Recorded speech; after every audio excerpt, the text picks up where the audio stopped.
რელიეფთან დაკავშირებული სტიქიური მოვლენები. მიწისძვრა. ყველაზე ძლიერ დამანგრეველ სტიქიურ უბედურებას, რომელიც მოულოდნელად წარმოიქმნება და მყისიერად მოქმედებს, მიწისძვრა წარმოადგენს. დედამიწა ცოცხალი პლანეტაა. მის წიაღში გარკვეული პროცესები ხდება.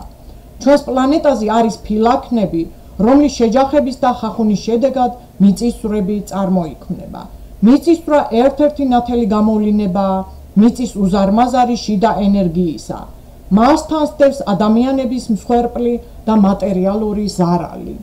დედამიწაზე ცნობილია ორი მთავარი სეისმური სარტყელი. პირველი წყნარ ოკეანური, რომელიც რგოლივით უვლის წყნარ ოკეანეს გარს და მეორე ხმელთაშუაზღვიური, რომელიც ხმელთაშუა ზღვიდან მალაის არქიპელაგამდეა გადაჭიმული. სეისმოლოგებმა დაადგინეს, რომ დედამიწის ზოგიერთ რაიონში მიწისძვრა საერთოდ არ არის. ზოგ რაიონში კი ის ხშირად ხდება. მაგალითად, მიწისძვრები პრაქტიკულად არ არის დიდ ბრიტანეთში, ხოლო თუ რეგისტრირდება, ძალიან სუსტი და არ იწვევს ნგრევას.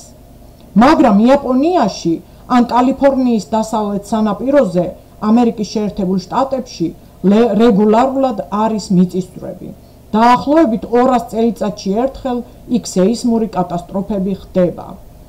ძლიერი მიწისძვრების 80-90% წყნარი ოკეანის რკალზეა. მიწისძვრის ინტენსივობა განისაზღვრება მერკელის 12 ბალიანი სკალის მიხედვით, ხოლო სიმძლავრე მაგნიტუდებში რიხტერის 9 ბალიანი სკალის მიხედვით. ზვავი მთის ფერდობზე მოძრავი თოვლის მასა, დიდგროვად წამოსული ჩამორღვეული მიწა ან თოვლი. არსებობს ზვავის ორი სახე, თოვლზვავი და კლდეზვავი. ზვავი სტიქიური, ხშირად კატასტროფული მოვლენაა. ზვავი ჩვეულებრივ თოვლით დაფარული მთის კალთებიდან ეშვება და ადამიანის სიცოცხლისა და საქმიანობისთვის საფრთხეს წარმოადგენს. მას დამანგრეველი ძალა აქვს. ზვავი საფრთხეს უქმნის დასახლებებს, სამეწარმოო ობიექტებს, გზებსა და სხვა საკომუნიკაციო ინფრასტრუქტურას. ზვავის ჩამოწოლისათვის ხელსაყრელი პირობა იქმნება, თუ თოვლის საფარი 20 სანტიმეტრს აღემატება. მთის ფერდობის დახრილობა 15-30 გრადუსია და ტერიტორიაზე ტყე არ არის. ზვავის მოძრაობის სიჩქარე 20-დან 100 მეტრ-წამამდეა. ზვავის მოქმედება ძირითადად ზამთრის თვეებში და გაზაფხულზეა მოსალოდნელი, რადგან სწორედ ამ დროს ყალიბდება ზვავის ჩამოწოლისათვის საჭირო სისქის თოვლის საფარი. მეწყერი. მეწყერი დახრილობის მიმართულებით, სიმძიმის ძალის ზემოქმედებით, ნიადაგის ან ქანის მოწყვეტა ან მოსხლეტით გადაადგილებაა. მეწყერის მიზეზია ქანების წონასწორობის დარღვევა, რასაც იწვევს ფერდობის ძირის გამორეცხვა. გამოფიტვის და გადამეტებული ტენიანობის გამო ქანების სიმტკიცის შესუსტება, სეისმური ბიძგები, ადამიანის სამეურნეო საქმიანობა ადგილის გეოლოგიური პირობების გაუთვალისწინებლად. მეწყერის დაწყების ნიშანია მიწის ზედაპირზე ბზარების და ნაპრალების გაჩენა, მეწყერსაშიშ ფერდობებზე წყლის გაჟონვა.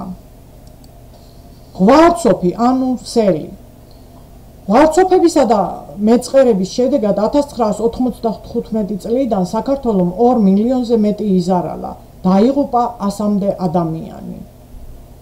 ღვარცოფი მაღალი კონცენტრაციის წყალგრუნტოვანი ნაკადის მოძრაობა მდინარის ან ხრამის კალაპოტში, რისი გამოვლინებაც განპირობებულია რელიეფის ძლიერი დანაწევრებით, ფერდობების და კალაპოტების ძლიერი დახრილობით, ეროზიული პროცესების ინტენსიური განვითარებით, თოვლის ინტენსიური დნობით, ბუნებრივი ან ხელოვნური კაშხალების წყალსატევიდან გამოხეთქილი წყლების და ძლიერი თავსხმა წვიმებით. ღვარცოფი შეიძლება გაგრძელდეს 10 წუთიდან რამდენიმე საათამდე. ღვარცოფს დიდი უბედურება მოაქვს. იღუპებიან ადამიანები და ცხოველები, ინგრევა საცხოვრებელი სახლები, საინჟინრო და საგზაო ნაგებობები, ნადგურდება სასოფლო-სამეურნეო სავარგულები, ნადგურდება დასახლებული პუნქტები, საფრთხე ემუქრება საავტომობილო და სარკინიგზო მოძრაობას, იხერგება მიდამო. ღვარცოფის ნაკადი ზოგჯერ ათეულობით კილომეტრის სიგრძის და 15 მეტრის სიღრმისაა, სიჩქარე კი 2-დან 10 მეტრ წამამდე. ღვარცოფის ძირითადი მიზეზია გადაუღებელი წვიმები მთებში, თოვლისა და ყინულის ინტენსიური დნობა, ტყის ჩეხვა და მცენარეთა განადგურება მთის კალთებზე.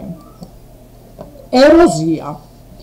ეროზია ეწოდება ნიადაგის ან მთის ქანების გადარეცხვას, გრევას, გამოწვეულს დენადი წყლის ან სხვა პროცესების ერთობლივი მოქმედებით. გამომწვევი მიზეზების და შედეგების მიხედვით ეროზია სხვადასხვაა. ფერდობის ეროზია, ხაზობრივი ეროზია, სიღრმითი, გვერდითი ეროზია, ნიადაგის ეროზია.